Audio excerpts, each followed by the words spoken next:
നമസ്കാരം, ഞാൻ doctor Vaishakh, Saint Joseph Manjummel ഹോസ്പിറ്റലിലെ ഡയബറ്റോളജിസ്റ്റാണ്. നമുക്ക് November 14th world diabetes day ആണ്.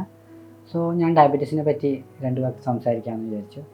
ഈ ഇടയായിട്ട് നമുക്ക് ഡയബറ്റീസിനെ പറ്റിയിട്ട് കുറേ ആഡുകളും ഈ ഫേസ്ബുക്കിലും ഇൻസ്റ്റാഗ്രാമിലൊക്കെ കാണാനിടയാവുന്നുണ്ട്. Like diabetic reversal program, diabetic reversal medicines. അപ്പോൾ അതിനെപ്പറ്റി ഒരു വാക്ക് പറയാനാണ് ഞാനിവിടെ വന്നത്. ഡയബറ്റിക് റിവേഴ്സൽ പോസിബിൾ ആണോ? അതാണ് എൻ്റെ ഒരു ക്വസ്റ്റ്യൻ.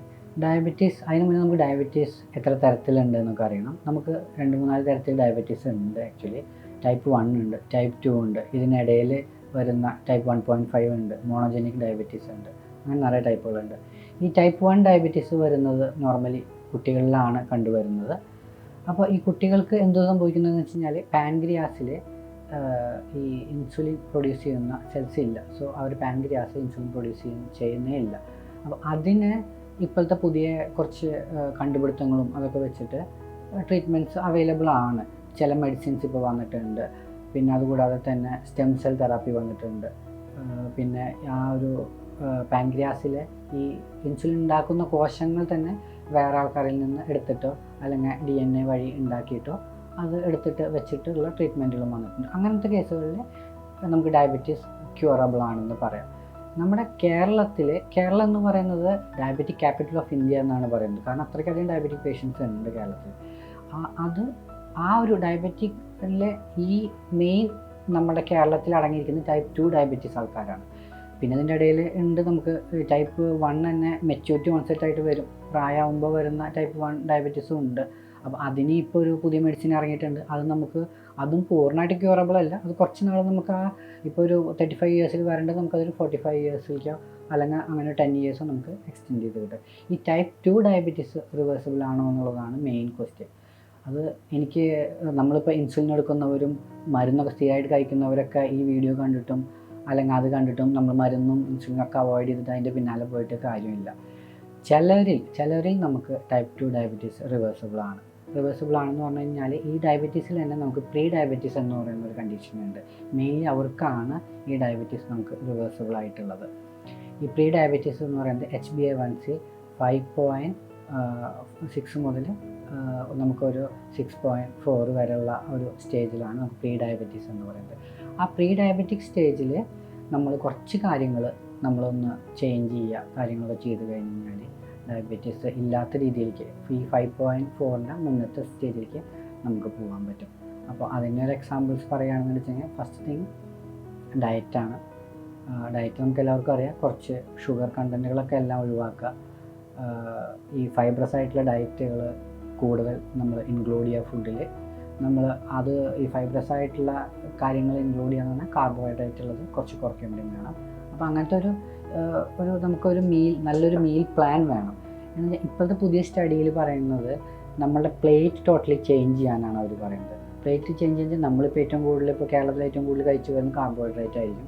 ബാക്കിയുള്ള സാധനങ്ങളൊക്കെ കുറവായിരിക്കും. പ്രോട്ടീൻ്റെ അളവൊക്കെ വളരെ കുറവാണ് നമ്മളുടെ ഈ എസ്പെഷ്യലി നമ്മളൊരു 45 എബവ് എടുത്ത് നോക്കിയാൽ ആരും പ്രോട്ടീൻ മര്യാദയ്ക്ക് കഴിക്കുന്നില്ല. 45 എബവ് ഒക്കെ പോകുമ്പോൾ തന്നെ അവർക്ക് വയറിന് ബുദ്ധിമുട്ട് ഇങ്ങനെയുള്ള കാര്യങ്ങളൊക്കെ വരുന്നതുകൊണ്ട് അവരെന്ത് കഴിഞ്ഞാൽ ഈ നോൺ വെജും എഗ്ഗും ഇതൊക്കെ കഴിക്കാനായിട്ട് കുറയും. പ്രോട്ടീൻ്റെ ഇത് വളരെയധികം കുറഞ്ഞു പോവുകയാണ്. പ്രോട്ടീൻ ഒരു അളവിൽ നമുക്ക് വേണം. ഇപ്പോൾ ഒരു നോർമൽ വർക്കിംഗ് ഒരാൾക്ക് ഒരു 45 grams ഓഫ് പ്രോട്ടീൻ എങ്കിലും മിനിമം അയാളുടെ ശരീരത്തിൽ കിട്ടിയിരിക്കണം. പക്ഷേ ഒരു എഗ്ഗിൽ കണ്ടെയ്ൻ ചെയ്യുന്നത് വെറും 6 grams. അപ്പോൾ എങ്ങനെ പോയാലും അവർക്ക് ആ ഒരു ഡേയിൽ അത് കിട്ടാൻ പോകുന്നില്ല. അപ്പോൾ അങ്ങനെയുള്ള കാര്യങ്ങളിൽ കുറച്ചൊന്ന് ശ്രദ്ധിക്കണം. ഫൈബ്രസ് ഡയറ്റ് അങ്ങനെയുള്ള കാര്യങ്ങളിൽ ഒന്ന് ചേഞ്ചസ് വരുത്തിയിട്ട് നമുക്കൊന്ന് നോക്കാം. പിന്നത്തെ ഒരു ഇതാണ് എക്സസൈസ് ചെയ്യുക. ഡെയിലി ഒരു ½ an hour to 1 hour എന്തായാലും എക്സസൈസ് ചെയ്യുക. അതും നമ്മുടെ ഇൻസുലിൻ റെസിസ്റ്റൻസ് കുറയ്ക്കാൻ വേണ്ടി സഹായിക്കും. പിന്നെ നമ്മുടെ ബോഡി വെയ്റ്റ് ഒരു 10% കുറയ്ക്കുന്നതും ഇപ്പോഴത്തെ പുതിയ സ്റ്റഡി പ്രകാരം നമുക്ക് ഇൻസുലിൻ റെസിസ്റ്റൻസ് കുറയുന്നതാണ് പറയുന്നത്. ഈ ടൈപ്പ് 2 ഡയബറ്റീസിൽ മെയിൻ ഇഷ്യൂ എന്ന് പറയുന്നത് ഇൻസുലിൻ റെസിസ്റ്റൻസ് ആണ്. ഈ ഇൻസുലിൻ റെസിസ്റ്റൻസ് കാരണമാണ് നമുക്ക് ടൈപ്പ് 2 ഡയബറ്റീസ് വരുന്നത്.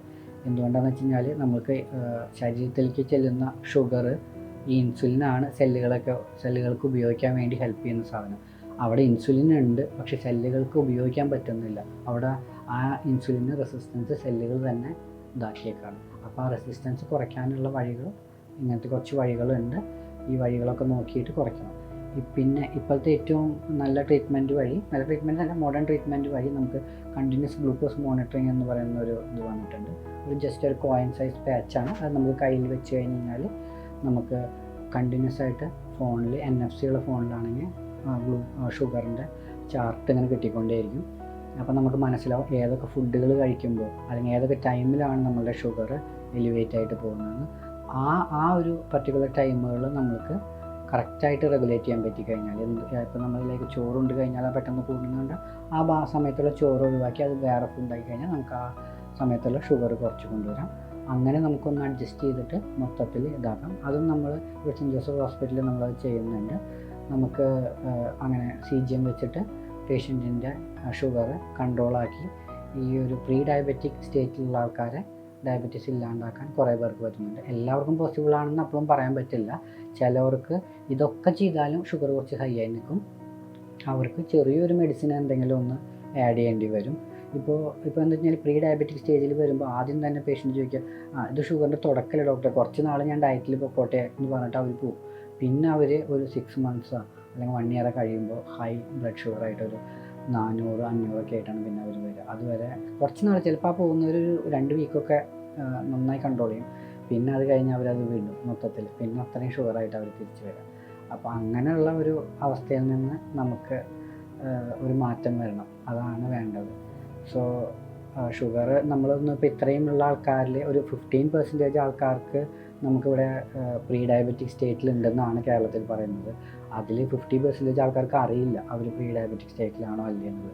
ഒരു 30 ഒക്കെ കഴിഞ്ഞ് കഴിഞ്ഞാൽ നമ്മൾ ഇടയ്ക്ക് നമ്മൾ HbA1c ഒക്കെ ഒന്ന് ടെസ്റ്റ് ചെയ്ത് നോക്കണം. എന്നിട്ട് നമ്മളിങ്ങനെയുള്ള കാര്യങ്ങളിൽ കുറച്ച് ചേഞ്ചസ് വരുത്തണം. അപ്പം നമുക്ക് എന്തായാലും കുറേ അറ്റ്ലീസ്റ്റ് ഷുഗർ ഇപ്പോൾ ഒരു 35 years വരാൻ പോകുന്ന ഷുഗർ ഈ പറഞ്ഞ മാതിരി 45 years തള്ളി വയ്ക്കാനെങ്കിലും മിനിമം നമുക്ക് അതുകൊണ്ടൊക്കെ പറ്റും. സോ ഈ വരാൻ പോകുന്ന വേൾഡ് ഡയബറ്റീസ് ഡേ അനുബന്ധിച്ച് ഞാൻ എല്ലാവരോടും പറയുന്നു, എല്ലാവരും ഹെൽത്തി ആയിട്ടിരിക്കട്ടെ. നമുക്ക് എല്ലാവർക്കും കൂടിയിട്ട് ഒരുമിച്ച് ഡയബറ്റീസിനെതിരായിട്ട് പോരാടാം. നന്ദി, നമസ്കാരം.